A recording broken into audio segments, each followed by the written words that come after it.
Nós faremos a leitura do versículo 1 ao versículo 17, mas nos concentraremos hoje, com a graça de Deus, apenas no sexto mandamento. Isso aqui está no versículo 13. Nós fazendo a leitura desde o início, nós vamos ler o texto, nós vamos orar ao Senhor, pedindo a Ele a sua iluminação. O texto assim diz: Então falou Deus todas estas palavras: Eu sou o Senhor teu Deus, que te tirei da terra do Egito, da casa da servidão. Não terás outros deuses diante de mim. Não farás para ti imagem de escultura, nem semelhança alguma do que há em cima nos céus, nem embaixo na terra, nem nas águas debaixo da terra. Não as adorarás, nem lhes darás culto, porque eu sou o Senhor, teu Deus, Deus zeloso, que visito a iniquidade dos pais nos filhos, até a terceira e quarta geração daqueles que me aborrecem, e faço misericórdia até 1000 gerações, daqueles que me amam e guardam os meus mandamentos. Não tomarás o nome do Senhor, teu Deus, em vão, porque o Senhor não terá por inocente o que tomar o seu nome em vão. Lembra-te do dia de sábado, para o santificar. 6 dias trabalharás e farás toda a tua obra. Mas o 7º dia é o sábado do Senhor, teu Deus. Não farás nenhum trabalho, nem tu, nem o teu filho, nem a tua filha, nem o teu servo, nem a tua serva, nem o teu animal, nem o forasteiro das tuas portas para dentro. Porque em 6 dias fez o Senhor os céus e a terra, o mar e tudo o que neles há, e ao 7º dia descansou. Por isso, o Senhor abençoou o dia de sábado e o santificou. Honra teu pai e tua mãe, para que se prolonguem os teus dias na terra que o Senhor, teu Deus, te dá. Não matarás, não adulterarás, não furtarás, não dirás falso testemunho contra o teu próximo, não cobiçarás a casa do teu próximo, não cobiçarás a mulher do teu próximo, nem o seu servo, nem a sua serva, nem o seu boi, nem o seu jumento, nem coisa alguma que pertença ao teu próximo. Vamos orar ao Senhor. Ó Deus, nós te agradecemos por tua palavra, que é rica em sabedoria, que é suficiente para a nossa vida, que é a nossa única regra de fé e de prática, que é suficiente para todo o homem, que é inerrante em todas as suas partes. Te agradecemos porque temos em nossas mãos a revelação que vem do Senhor. Nós temos a tua palavra. E o nosso pedido nessa noite é que o Senhor abra a nossa mente e que deposite a tua palavra em nosso coração, e que a tua palavra, ó Deus, em nossa vida gere transformação. Que a pregação nessa noite, ó Deus, confronte os nossos pecados e que nos encoraje a uma vida piedosa, para que o teu nome seja glorificado. Essa é a nossa oração, Senhor, e nós fazemos em dependência e pelos méritos de Cristo Jesus. Amém. Os irmãos podem se assentar. Irmãos, era o 3º mês que o povo tinha deixado o Egito. Eles estavam acampados aos pés do Monte Sinai. Moisés então toma o povo de Deus e consagra este povo para receber a lei do Senhor. Em seguida, Deus instrui a Moisés e dá os termos do pacto. Deus falou ao seu povo de diversas formas na história, mas não como falou no Monte Sinai, na entrega dos 10 mandamentos. Moisés chega a fazer a declaração em Deuteronômio capítulo 5, versículo 4, falando dessa experiência, e ele assim diz: face a face o Senhor falou conosco no meio do fogo, diretamente ao povo. Irmãos, foi com autoridade, poder e glória que o Senhor revelou a sua vontade e o seu caráter nas 2 tábuas da lei. O povo recebeu os valores morais de Deus, que ultrapassam qualquer época e revelam o nosso relacionamento com Deus, como também o nosso relacionamento para com os nossos semelhantes. O Senhor então dá a sua lei ao seu povo, para que conheçam o seu caráter e aprendam a se relacionar com Deus e com os seus semelhantes. Então, Deus dá ao seu povo a sua lei com o objetivo de guiá-los no verdadeiro caminho, no caminho da salvação, no caminho da vida, aonde o Senhor seja glorificado. A primeira tábua da lei, os primeiros 4 mandamentos, tratam do nosso relacionamento para com Deus. Quando nós pensamos a respeito da adoração, de como devemos honrar o nome do Senhor, de como devemos nos portar em nossa vida no que diz respeito à adoração, nós podemos ler o primeiro, o segundo, o terceiro e o 4º mandamento. Nós somos ensinados na primeira tábua da lei a honrarmos o Senhor e a nos relacionarmos corretamente com Ele. Deus não nos deixou às cegas no que diz respeito à adoração. Nós adoramos a Deus com base naquilo que Ele revelou a nós. Nós adoramos a Deus baseados nos seus preceitos. Ele guia o seu povo para uma correta adoração. O 5º mandamento, ele funciona como uma dobradiça que está entre as 2 partes, entre as 2 tábuas da lei, pois tem um foco duplo. Tanto serve para o nosso relacionamento com Deus. O 5º mandamento é aquele que nos diz que nós devemos honrar pai e mãe. Então este mandamento nos ensina, acima de tudo, a honrar a maior autoridade, que é o nosso Senhor, como ele também nos ensina a obedecer aos superiores que estão à nossa volta, aos nossos pais e a todas as pessoas que são investidas de autoridade. Os 4 primeiros mandamentos nos ensinam a honrar a Deus. O 5º mandamento funciona como uma dobradiça.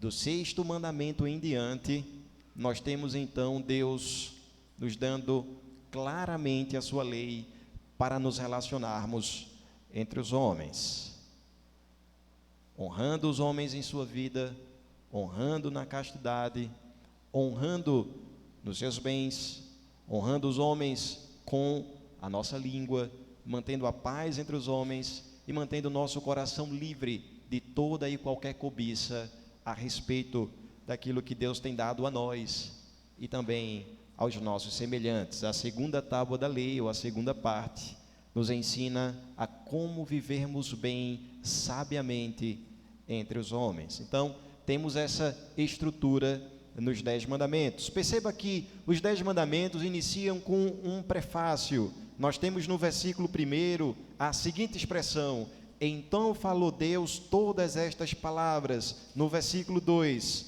eu sou o Senhor teu Deus, que te tirei da terra do Egito, da casa da servidão. Percebam, irmãos, que antes de dar as leis ao seu povo, antes de falar os mandamentos a Israel, o Senhor então nos traz a razão para obedecê-lo. É interessante porque muitas vezes nós vamos ensinar aos nossos filhos ou nós vamos repreendê-los e nós muitas vezes nos esquecemos de mostrar aos nossos filhos as razões para que eles possam prestar a obediência. Mas o Senhor, antes de dar os seus mandamentos, Ele fundamenta a razão para que o seu povo possa obedecê-lo. O Senhor poderia dar o 1º mandamento, o 2º mandamento, o 3º e assim por diante, sem fazer nenhuma explicação, porque Deus não precisa explicar a sua autoridade. Mas é interessante nós percebermos essa estrutura. Antes de Deus ensinar os mandamentos, antes de Deus exigir esses mandamentos, Ele traz uma fundamentação. Por que Israel deveria obedecer a Deus? Por que nós devemos obedecer a palavra do Senhor?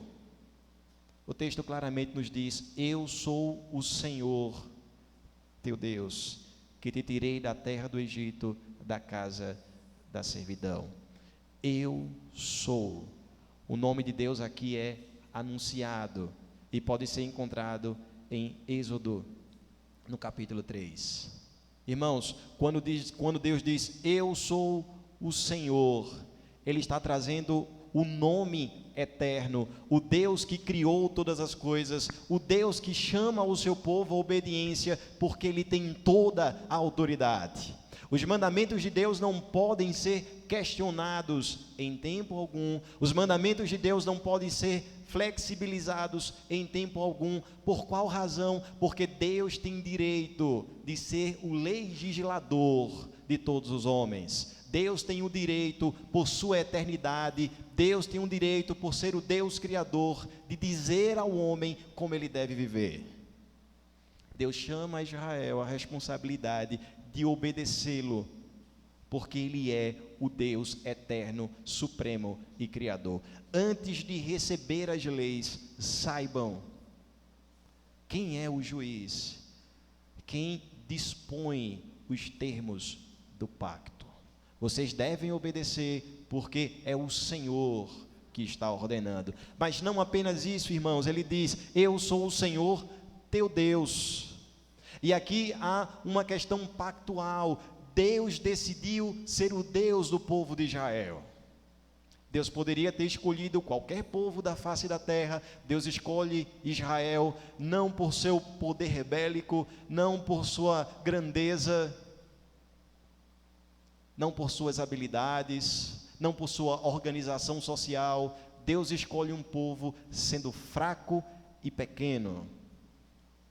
O Senhor decide de forma unilateral fazer um pacto com este povo. Não foi Israel que foi pedir a Deus um pacto. Não foram os hebreus que clamaram ao Senhor para entrar neste relacionamento eterno e bendito.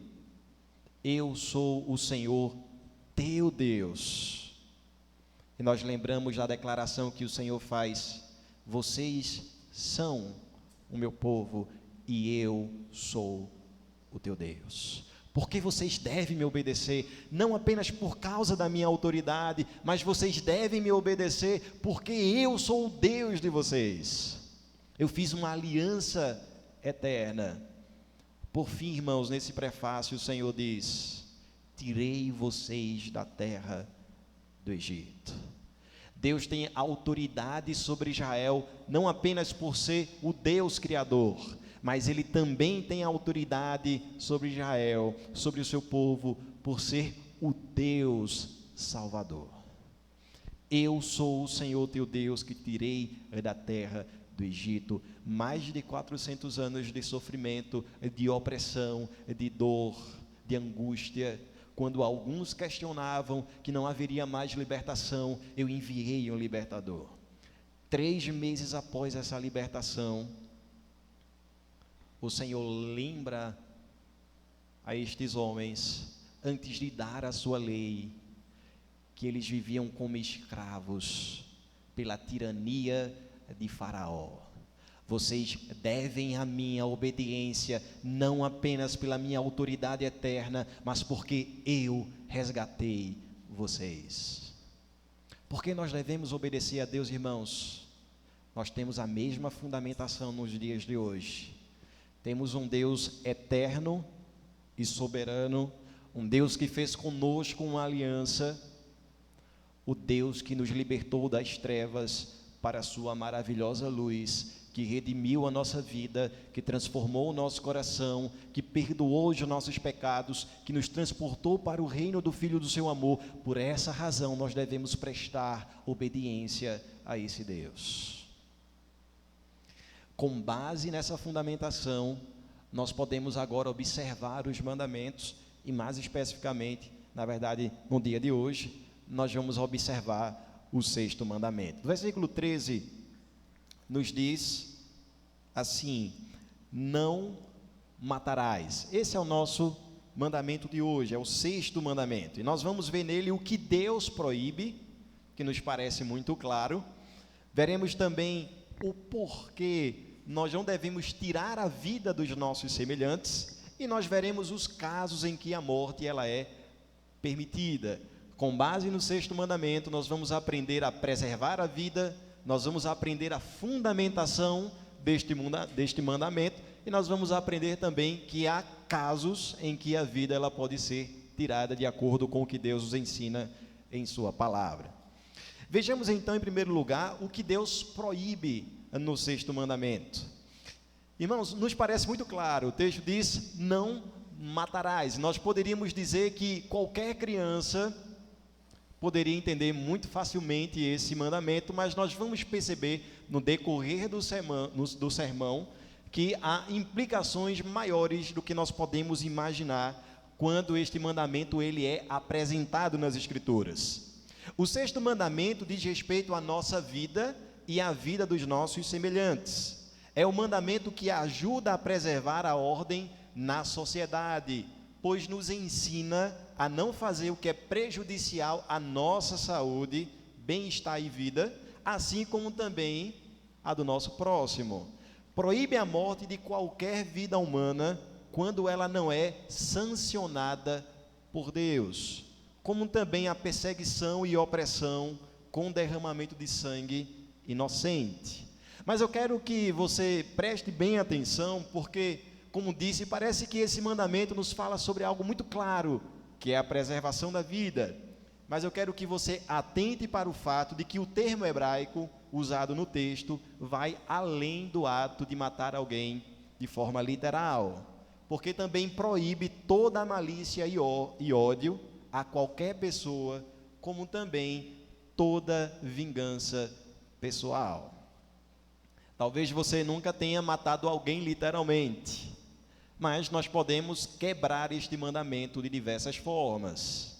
Em 1 João capítulo 3, versículo 15, o texto diz: todo aquele que odeia seu irmão é assassino.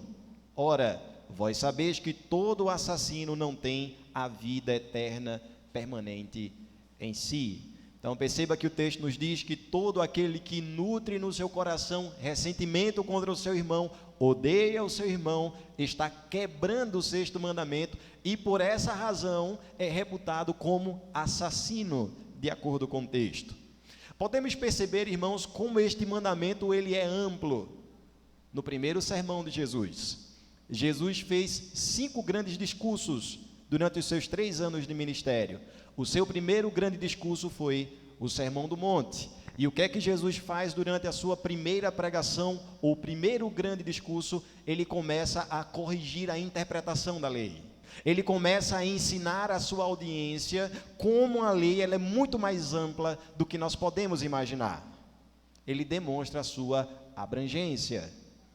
A partir do versículo 21, no Sermão do Monte, ele diz assim: ouvistes que foi dito aos antigos, não matarás, e quem matar estará sujeito a julgamento. Eu, porém, vos digo que todo aquele que, sem motivo, se irá contra seu irmão, estará sujeito a julgamento. E quem proferir um insulto a seu irmão estará sujeito a julgamento do tribunal. E quem lhe chamar tolo estará sujeito ao inferno de fogo. Se, pois, ao trazeres ao altar a tua oferta, ali te lembrares de que teu irmão tem alguma coisa contra ti, deixa ao altar a tua oferta, vai primeiro reconciliar-te com teu irmão, e então, voltando, faze a tua oferta.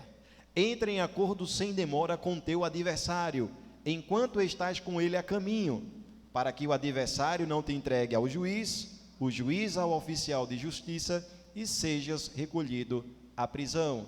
Em verdade te digo que não sairás dali, enquanto não pagares o último centavo. Jesus está ensinando como este mandamento ele é amplo e atinge a muitas das nossas ações. Da mesma forma que ele fez em relação ao adultério, ele faz também em relação ao sexto mandamento. Nós vamos lembrar que ele disse sobre o sétimo mandamento: se alguém olhar para uma mulher com intenção impura no seu coração, ele já cometeu o pecado. Nós levamos esse mesmo exercício para o sexto mandamento. Se nós nos irarmos contra alguém e nós tivermos ressentimento no nosso coração e um desejo de prejudicar a vida desta pessoa, nós estamos quebrando o sexto mandamento, nos tornamos então assassinos, de acordo com aquilo que fala as Escrituras. E para nos mostrar quão amplo é este mandamento, o Catecismo Maior de Westminster, na sua pergunta de número 136, nos diz assim: quais são os pecados proibidos no sexto mandamento? E eu quero que os irmãos ouçam atentamente, porque a resposta ela é muito interessante, ela nos mostra como nós podemos quebrar este mandamento de diversas formas. A resposta da pergunta 136 é a seguinte: os pecados proibidos no sexto mandamento são tirar a vida de nós mesmos ou de outros, exceto em caso de justiça pública, guerra legal ou defesa necessária, negligenciar ou retirar os meios legais e necessários de preservação da vida, raiva pecaminosa, ódio, inveja, desejo de vingança, todas as paixões excessivas, cuidados que distraem, uso imoderado de carne, bebida, trabalho e recreações.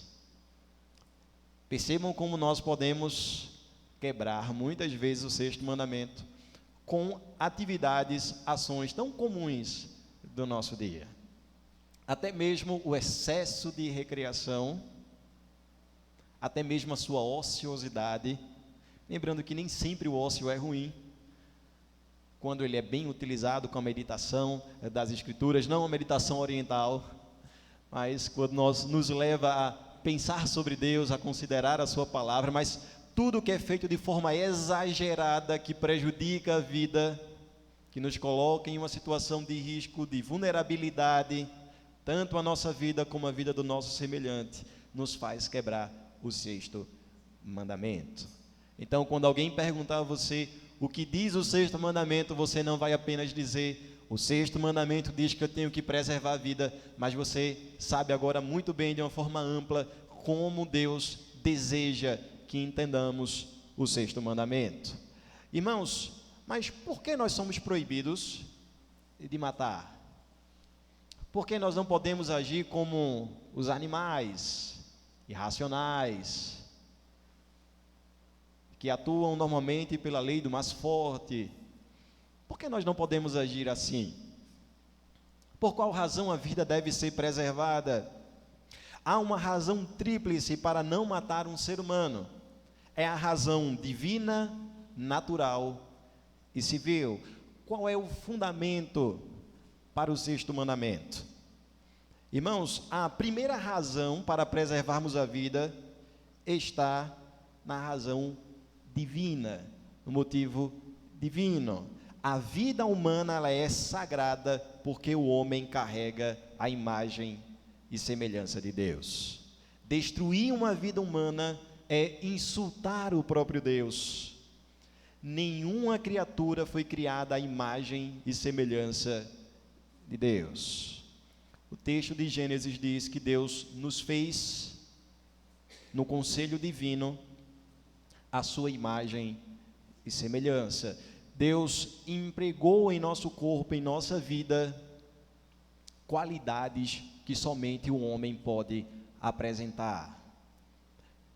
Nenhuma outra criação recebeu esse privilégio.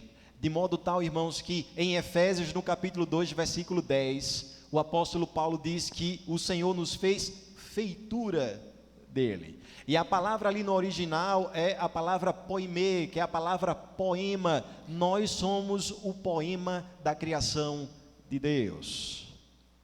Mas no mundo extremamente ambientalista, atualmente vemos a inversão, quando a vida dos animais tem mais valor que a vida dos homens.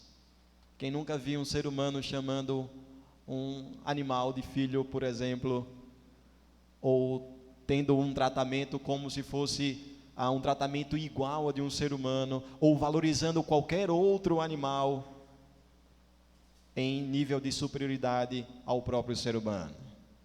Já tive o desprazer, infelizmente, de ouvir algumas pessoas dizendo que é melhor ter um cachorro do que ter um filho, ou que um cachorro é um melhor companheiro do que um homem que foi feito à imagem e semelhança de Deus. Ora, irmãos, nós lemos a nossa liturgia e cantamos o belíssimo Salmo de número 8, que nos fala sobre o homem, a dignidade do nosso Cristo, do nosso Deus. O Senhor não nos criou igual, ou iguais a Ele.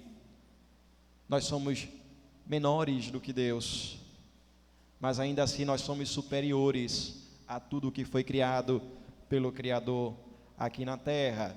Então, mesmo com o esforço de algumas pessoas e entidades para que a vida dos animais tenha mais valor que a vida humana, só o homem foi criado à imagem e semelhança de Deus, e nós precisamos, como igreja, resgatar esse entendimento, porque se você sair e matar alguns animais, você vai ver uma comunidade inteira se organizando para que você seja penalizado. Mas nós encontramos na nossa sociedade uma defesa do aborto, a morte de crianças que não podem nem se defender. Nós vemos a inversão de pessoas que, segundo o apóstolo Paulo, passaram a adorar a criatura ao invés do Criador. Logo, proteger uma vida inocente é demonstrar reverência a Deus. Irmãos, o princípio para a igreja é que se Deus é o doador da vida e se Ele criou o homem à sua imagem e semelhança, somente Deus pode ordenar a morte. Ordenar a morte não está em nosso poder, porque o homem foi criado à imagem e semelhança de Deus. A segunda razão, irmãos, ela é de ordem natural. Todas as coisas, por sua natureza, buscam uma autopreservação, portanto, deve ser considerado inimigo de Deus e da criação aqueles que privam o homem da sua vida. Perceba um camundongo, quando ele é engolido por uma serpente, ele luta até as suas últimas forças para que a sua vida seja preservada. O que não falar de uma criança na barriga de sua mãe? Não sei quantos tiveram a triste oportunidade de ver uma cena de aborto, como uma criança ainda em formação luta por sua própria vida. É natural buscar a sobrevivência, faz parte da nossa humanidade.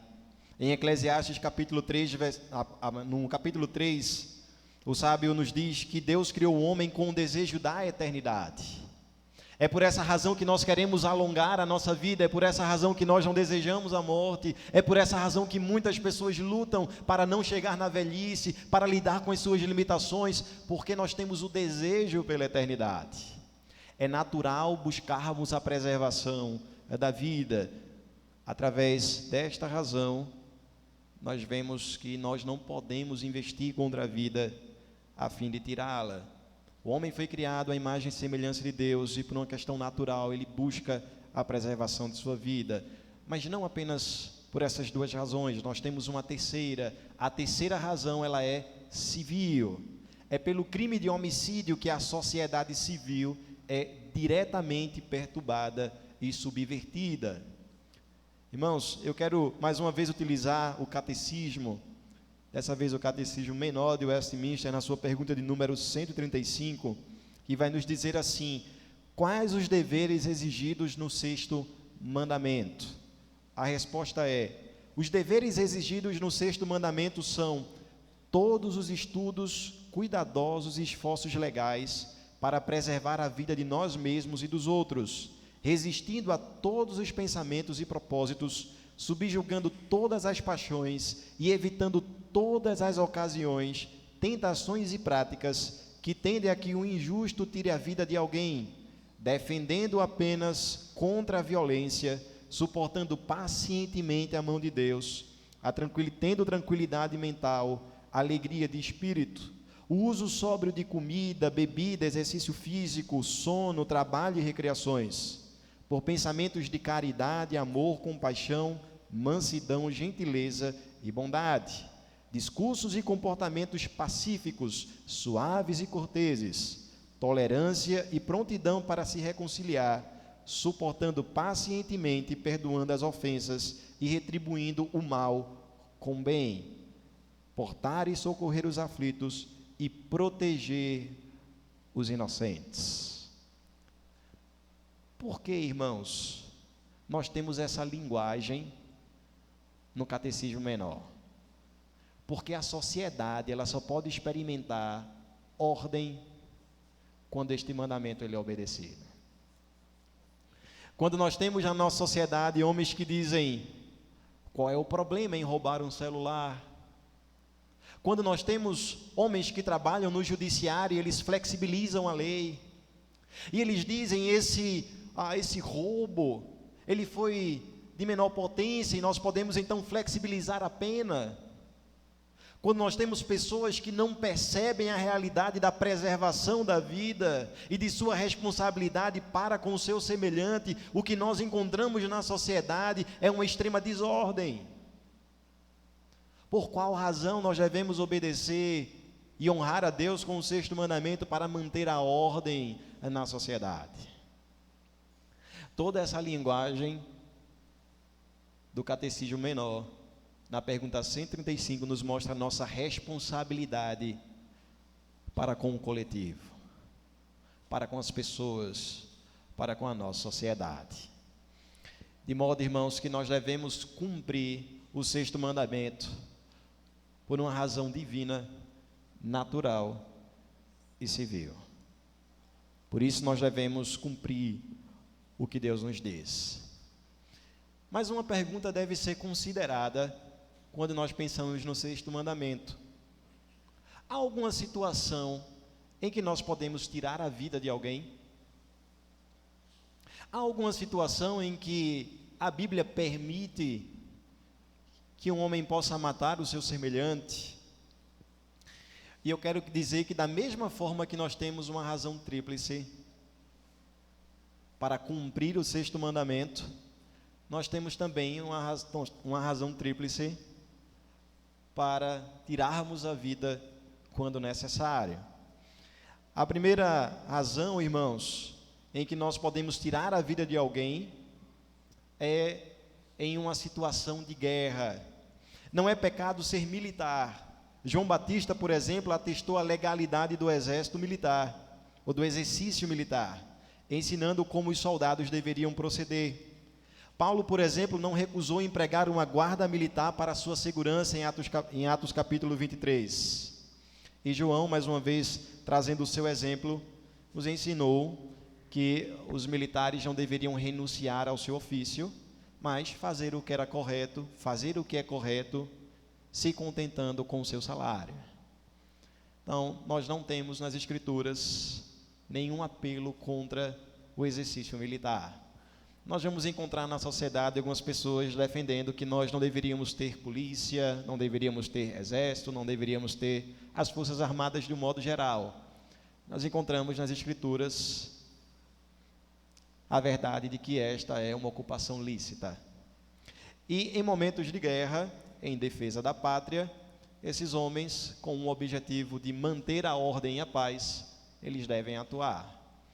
Sendo assim, irmãos, nós encontramos de fato a verdade na palavra de Deus, que esta é uma ocupação lícita e que em momentos de guerra nós devemos proteger a nossa vida e a nossa pátria. Nós vamos encontrar esse exercício muitas vezes na vida do próprio povo de Israel, quando Deus ordenou que o seu povo guerreasse, e por meio da força do seu povo e pela graça e misericórdia de Deus, mesmo diante de exércitos maiores, o Senhor trouxe a vitória ao povo de Israel.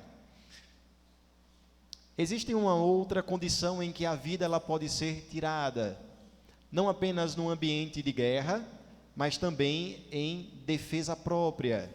A morte do transgressor não é proibida quando há o propósito de defender a vida.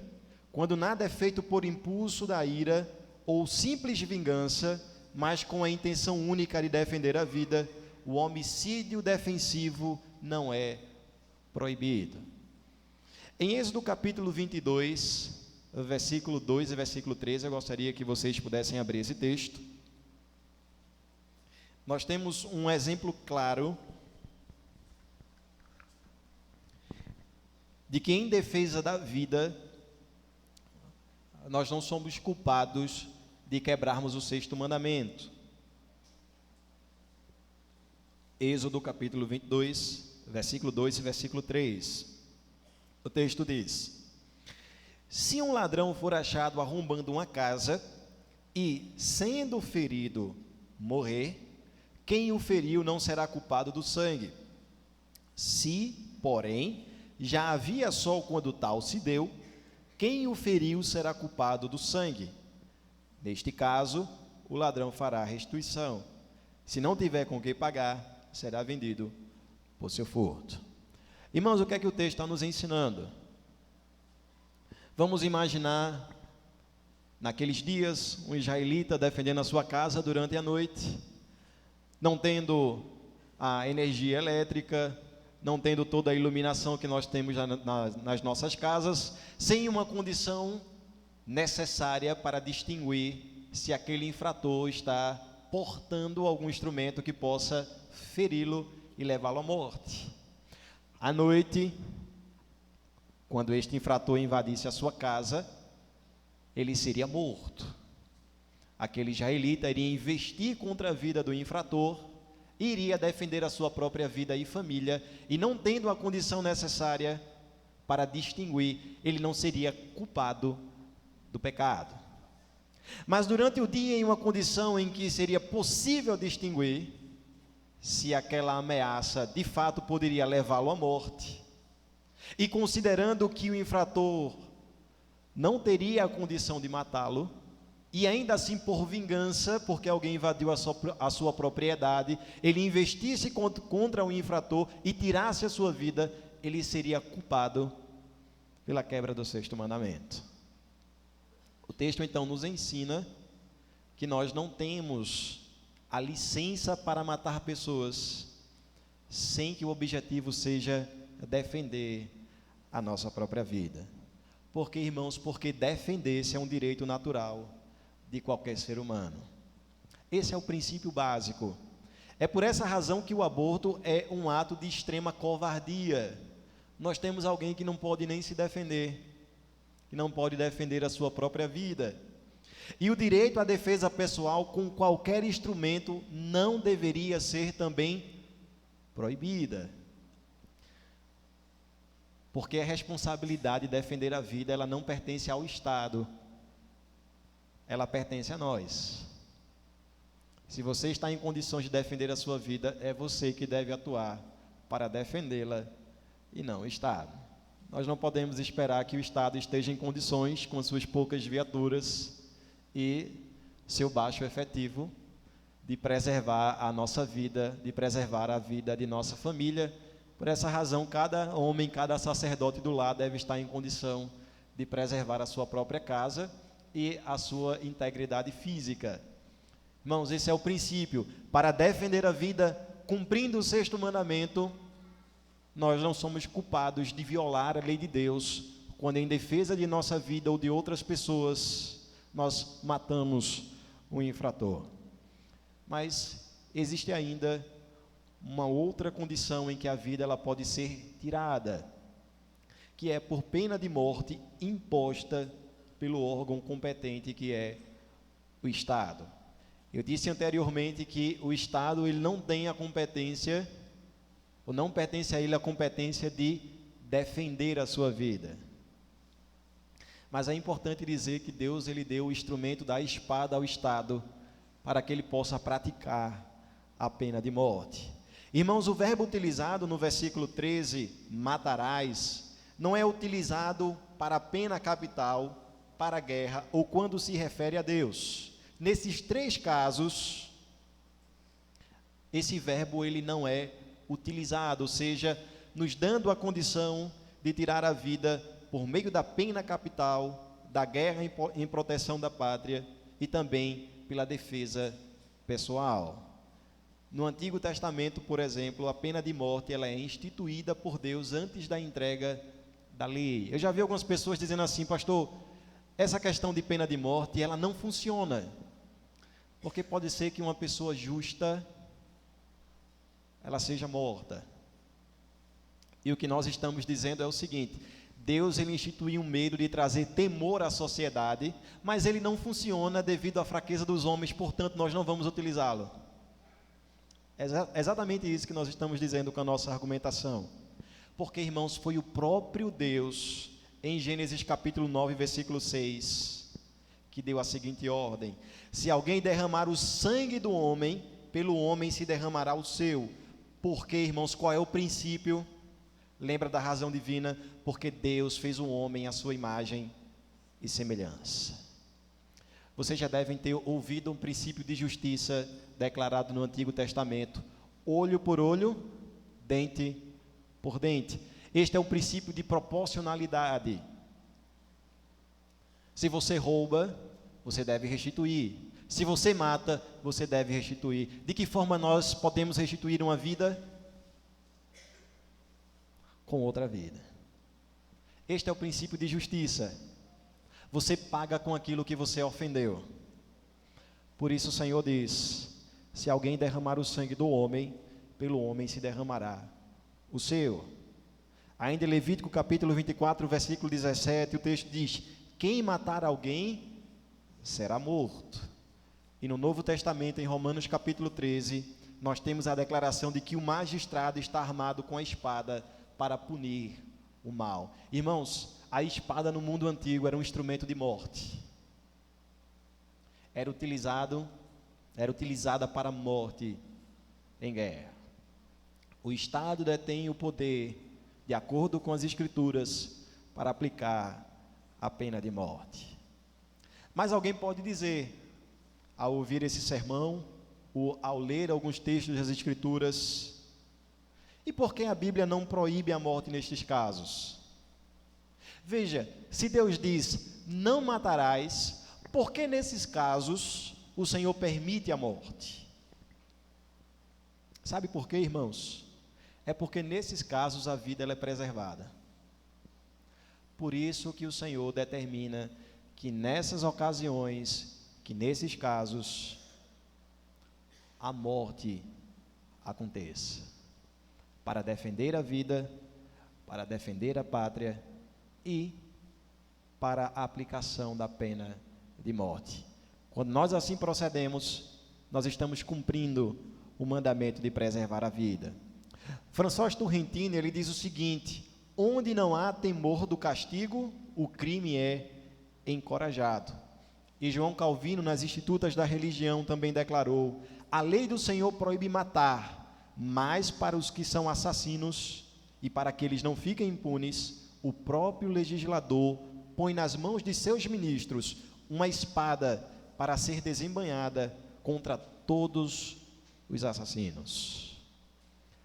Como nós podemos, irmãos, ter o temor na sociedade de que homens maus não tirem a vida de pessoas inocentes com a aplicação do 6º mandamento, da preservação da vida?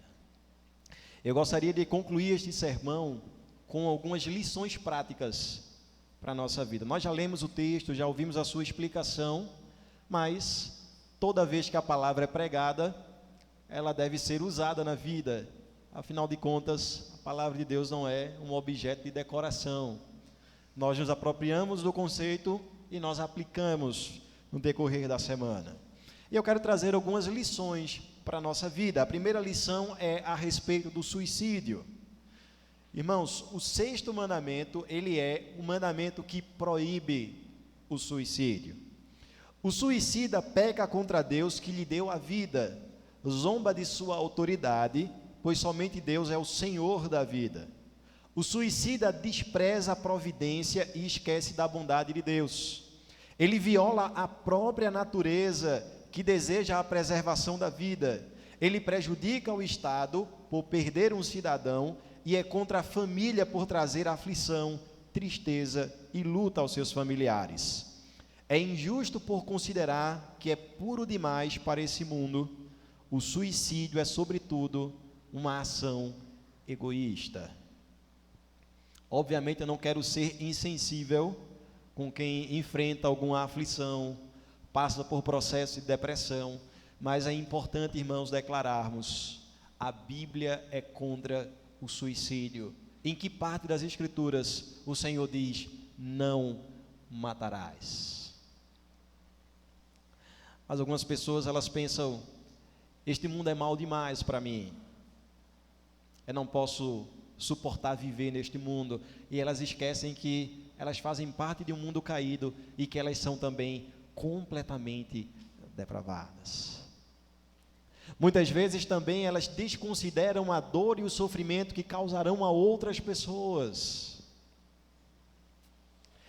E a própria ingratidão contra o Deus que ordena a vida em sua misericórdia. Sendo assim, irmãos, é lícito preservarmos a vida, combatendo a inclinação pecaminosa de tirarmos a nossa própria vida. Santo Agostinho, ele disse o seguinte: merecidamente se diz que tem maior alma quem pode suportar uma vida de tribulações do que quem foge dela. Meu irmão, minha irmã, a vida é difícil, é naturalmente difícil. Nós experimentamos dores e sofrimentos na vida, mas essa não é uma razão para tirarmos a nossa própria vida. O nosso Redentor, ele deu a sua própria vida por nós. E este é um fato que deve ser considerado.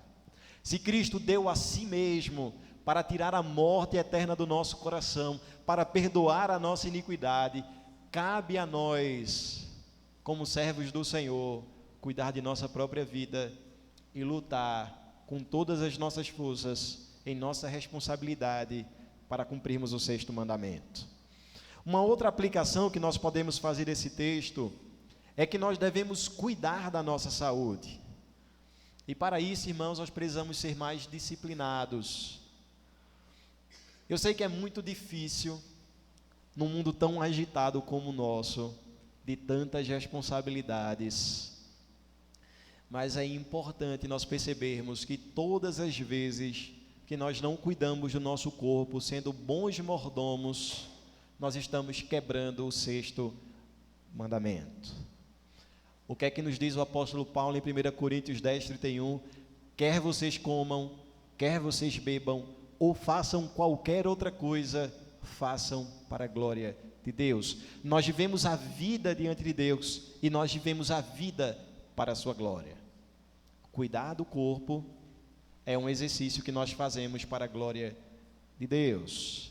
E aqui eu não quero falar de vaidade, eu não quero falar da cultura grega, de um corpo esculpido. Não é isso, irmãos. Nós precisamos cuidar da nossa saúde para honrarmos o Senhor no mundo. O objetivo de cuidarmos do nosso corpo não é para alongarmos a nossa vida. Todos os nossos dias já estão escritos e determinados por Deus. Mas o objetivo de cuidarmos do nosso corpo é porque isso honra ao Senhor. Portanto, é importante dizer para você não ser viciado em trabalho. Eu sei que alguns irmãos buscam trabalhar demais para suprir a sua casa. E é uma bênção termos esse sentimento de que é nossa responsabilidade cuidar do nosso lar no aspecto econômico. Mas, irmãos, não é uma justificativa para não comermos bem, para não descansarmos adequadamente. Não é uma justificativa para não desenvolvermos as outras áreas da nossa vida. Precisamos também cuidar para não sermos exageradamente ociosos. Há pessoas que se orgulham de falar sobre isso. Eu sou uma pessoa de pouca ocupação, eu trabalho pouco, e meu tempo livre, eu sou uma pessoa mais descansada, eu não pratico nenhum exercício, eu fico mais parado, eu gosto mais de uma leitura. São pessoas que muitas vezes usam o tempo de uma forma ociosa, e elas fazem isso exageradamente, e não cuidam do seu corpo. Precisamos também ter cuidado, irmãos, para não pensarmos em comida e bebida como um fim em si mesmos. Quando comemos de forma que prejudica a nossa saúde, nós pecamos e quebramos o 6º mandamento. E talvez você tenha alguma doença em que seja exigido de você uma dieta restrita. Mas talvez você fuja dessa dieta muitas vezes. Seu colesterol está alto, você tem diabetes, qualquer outra doença. E talvez você pense, mas isso não é um mal. Eu não estou atentando contra o meu corpo, só algumas vezes, ou ninguém está vendo. Irmãos, essa é uma forma de quebrarmos também o 6º mandamento. Nós precisamos ser moderados, equilibrados em todas as coisas. Todo extremo, ele é pecaminoso. Uma outra aplicação desse texto é termos cuidado com os nossos sentimentos. A ira, o ódio, o desejo de vingança, a inveja e tudo que se opõe ao amor e o desejo de preservar a vida do próximo é a quebra do 6º mandamento. E aqui é importante também destacar que o mandamento ele se aplica ao seu inimigo, a pessoa que persegue você. Você deve desejar o bem dela, amar os seus inimigos e orar por aqueles que lhe perseguem. Porque o homicídio pelos sentimentos, aos olhos de Deus, tem o mesmo peso do homicídio externo. Talvez você pense, eu nunca disse àquele irmão aquilo que eu penso dele. Eu tenho um rancor, eu tenho um ressentimento no meu coração. Mas eu posso viver em paz, porque as pessoas não sabem exatamente o que eu tenho pensado a respeito delas. Você é um assassino se você tem feito isso. É o que nos diz o 6º mandamento. O que é que nós precisamos fazer, irmãos? Ao levar a tua oferta, se você lembrar que um irmão tem algo contra ti, veja, irmãos, levar a oferta é muito importante, levar a oferta é exigido pela palavra, mas o Senhor diz, deixa a tua oferta, vai, se reconcilia com teu irmão, volta para prestar a tua oferta. Porque a Bíblia nos diz, se possível, tende paz com todos os homens. E até quando não é possível ter paz, é possível retribuirmos o mal com o bem. E se você diz que é impossível fazer isso, tome como exemplo Jesus Cristo. Nós entregamos o mal dos nossos pecados a Ele. O Senhor nos retribuiu com a sua justiça eterna, com o seu amor incondicional, com a sua graça que é melhor que a vida, com as suas misericórdias que se renovam a cada manhã. Nós temos o exemplo supremo de como nós devemos agir com aqueles que nos perseguem e que fazem o mal a nós. O nosso Senhor na cruz orou por seus algozes, dizendo, Pai, perdoa-lhes, eles não sabem o que fazem. Ora, irmãos, que exemplo nós temos para seguir. De fato, é impossível pela nossa própria força, mas é possível pela força de Cristo e por sua palavra. Por fim, a última aplicação é a respeito, irmãos, do aborto. Eu acredito que a igreja ela precisa tomar uma atitude não defensiva, mas uma atitude ofensiva nos dias de hoje. Irmãos, quão atrevidos e insanos e ignorantes são aqueles que matam crianças, especialmente aquelas que não podem se defender. Mas alguns cruelmente podem objetar que não há mandamento na Bíblia que proíba o aborto, que é uma questão de saúde pública.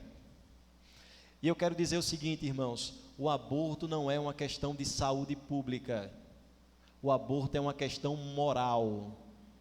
O aborto é uma questão moral. Querem que a gente aceite essa falácia? Não é uma questão de saúde pública, é uma questão moral. Sabe por que nós não temos um mandamento específico na Bíblia com o nome aborto? Porque era inconcebível na lei de Moisés que alguma pessoa se levantasse para matar o seu filho. Percebam, irmãos, o Salmo 127 e o Salmo 128 declaram que as crianças são consideradas como uma herança de Deus ao seu povo. Não um fardo, e também não uma declaração de falência, mas uma honra, uma bênção ter filhos. Mas nós vivemos num tempo, numa geração em que pessoas odeiam ter filhos. E elas querem viver a sua imoralidade sem crianças, para não atrapalhar as suas vidas. Infelizmente, a visão moderna é que os filhos são empecilhos à concretização do sonho e de realização pessoal do casal. Afeta a dignidade e a liberdade da mulher de ter uma boa posição financeira e de aproveitar a vida, de ter lazer e de trabalhar. Mas a igreja, irmãos, ela não pode abraçar esse pensamento, pois nós temos a palavra de Deus como guia, que nos diz: não matarás. É por isso que nós lutamos contra o aborto. Nós não vivemos a ética pagã da sociedade, nós vivemos a ética das Escrituras. Afirmamos que a vida se inicia desde a sua concepção. As Escrituras confirmam este conceito, ensinando que Deus considera a vida sagrada, porque o homem foi feito à sua imagem e semelhança. Nós também consideramos a vida sagrada, porque nós entendemos que Deus criou o homem à sua imagem e semelhança. E quanto a este aspecto da vida, de preservar a vida dos nossos filhos, eu quero ser mais específico na noite de hoje. O que nós devemos fazer como igreja? Em primeiro lugar, irmãos, devemos abrir mão de todo e qualquer método abortivo.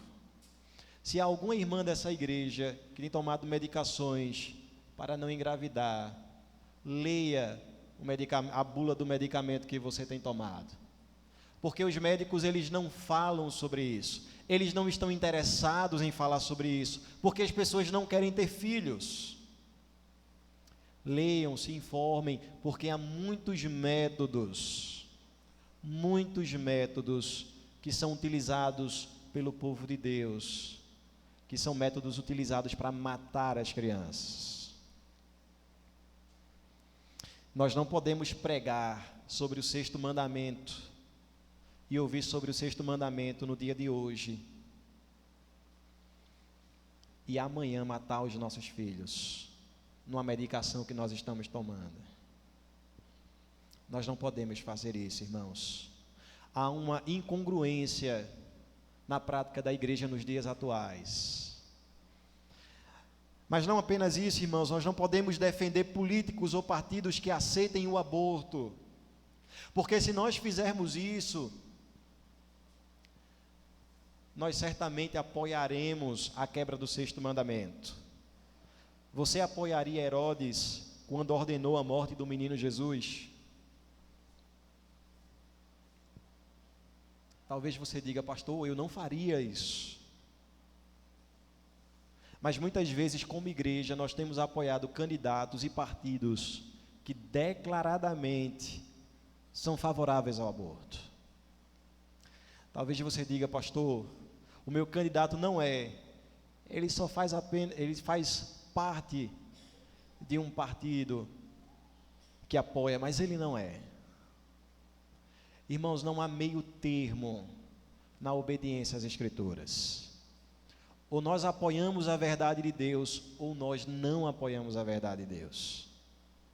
O Senhor nos disse: quem não é por mim, é contra mim. Quem comigo não ajunta, espalha. Nós não podemos ficar em cima do muro. Nós não devemos apoiar empresas, candidatos, partidos, instituições que levantam a bandeira do aborto. Nós precisamos lembrar que o aborto tem sido a prática dos imorais e ímpios desde os tempos mais antigos, e que o povo de Deus em uma época também se apropriou dessa prática pagã, quando levaram seus filhos para serem mortos ao Deus Baal. Nós não podemos seguir essa prática, irmãos, que é antiga, pecaminosa e rejeitada expressamente pela palavra de Deus. Mas eu quero dizer também que há uma outra forma de lutarmos contra o aborto, que é promovendo o correto entendimento de família e conduzir os nossos filhos a um bom casamento. Antigamente nós tínhamos famílias numerosas, nós não tínhamos medo de ter filhos. Era bonito ver uma família num dia de domingo ao redor da mesa. Muitos filhos, netos.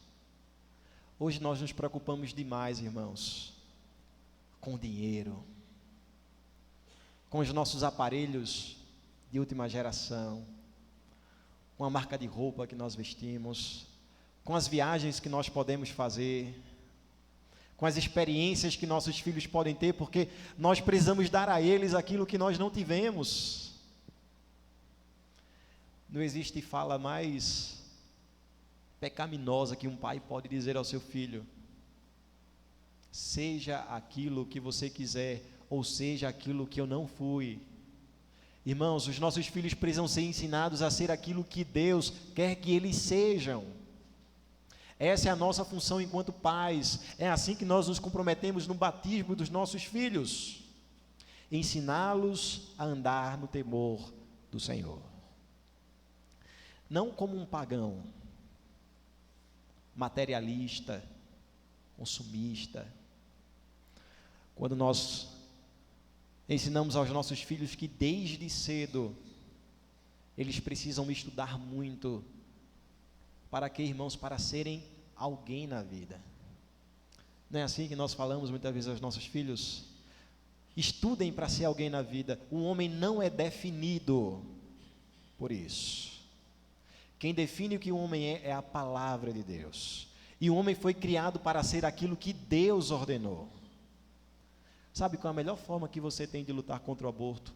Instruindo o seu filho corretamente, para que ele tenha uma família, e se Deus quiser, ele possa ter muitos filhos. Para que ele não seja cooptado pela indústria farmacêutica, que quer que os remédios sejam utilizados. Pelos médicos que vão desejar que a sua filha possa ter um DIU, para que ela não engravide. Para que, irmãos? Para que consumam mais, para que alimentem essa engrenagem de nossa sociedade, dessa vida louca e desenfreada pelo trabalho e pelo consumo. Nós não fomos criados para isso. Nós fomos criados para honrar a Deus na nossa família. E se tivermos que ter poucos recursos para ter uma família maior, que assim seja.